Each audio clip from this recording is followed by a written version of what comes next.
పరిశుద్ధ గ్రంథం ఛానల్ వీక్షిస్తున్న ప్రతి ఒక్కరిని దేవుని పేరట వందనాలు తెలియజేసుకుంటున్నాం. ప్రేమ, సంతోషము, సమాధానం సదా మీకు తోడే ఇంటి నడిపించును గాక.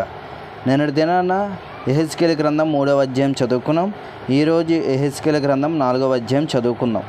నరపుత్రుడా, పెంకు ఒకటి తీసుకొని వచ్చి నీ ముందర ఉంచుకొని యెరూషలేము పట్టణపు రూపమును దాని మీద వ్రాయుము.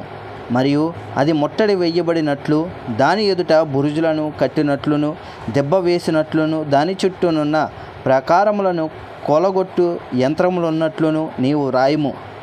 మరియు ఇనుప రేకోటి తెచ్చి నీకును పట్టణమునకును మధ్య ఇనుప గోడగా దానిని నిలవబెట్టి నీ ముఖ దృష్టిని పట్టణం మీద ఉంచుకొనుము. పట్టణము ముట్టడి వేయబడినట్లుగా ఉండును. నీవు దానిని ముట్టడి వేయువాడుగా ఉందువు.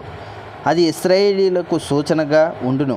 మరియు నీ ఎడమ ప్రక్కను పండుకొని ఉండి ఇశ్రాయేలు వారి దోషమును దాని మీద మోపవలను. ఎన్ని దినములు నీవు ఆ తట్టు పండుకొందువో అన్ని దినములు నీవు వారి దోషమును భరింతువు. ఇశ్రాయేలీయులు వారి దోషమును నీవు భరించినట్లుగా వారు దోషము చేసిన సంవత్సరములు లెక్క చొప్పున నీకు 390 దినములు నిర్ణయించి ఉన్నాను. ఆ దినములు గడిచిన తర్వాత కుడి ప్రక్కన పండుకొని ఉండి 40 దినములు యోధావారి దోషమును భరింపవలను. సంవత్సరం ఒక్కింటికి ఒక దినము చొప్పున నేను నిర్ణయించి ఉన్నాను.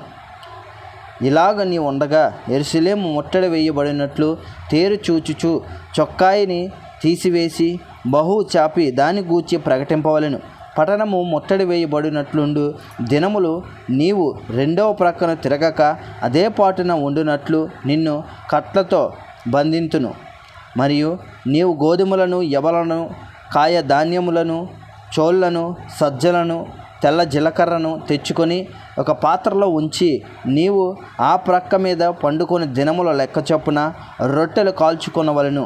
390 దినములు నీవు ఇలాగ భోజనము చేయుచు రావలను. నీవు తునికే ప్రకారము అనగా దినమొక్కింటికి 20 తులముల ఎత్తు చొప్పున భుజింపవలను. వేలకు తినవలను. నీళ్లు కొల ప్రకారము ఆరపడి చొప్పున ప్రతి దినము త్రాగవలను. వేలకు త్రాగవలను.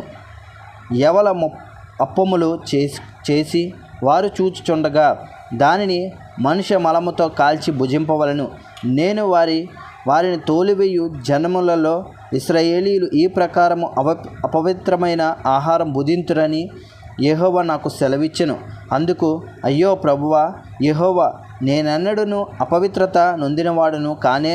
బాల్యము నుండి నేటి వరకును చచ్చిన దానినైనను మృగములనైనను చీల్చిన దానినైనను నేను తినినవాడును కానే.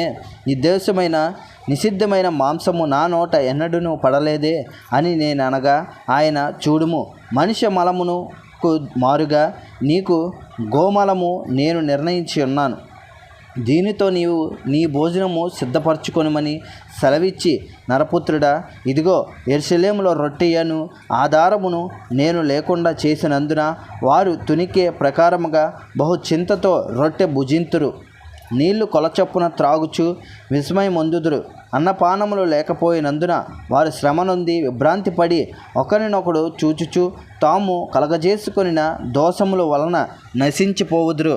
ఇంతటితో యెహెజ్కేలు గ్రంథం 4వ అధ్యాయం పూర్తయింది. రేపటి దినాన యెహెజ్కేలు గ్రంథం 5వ అధ్యాయం చదువుకుందాం.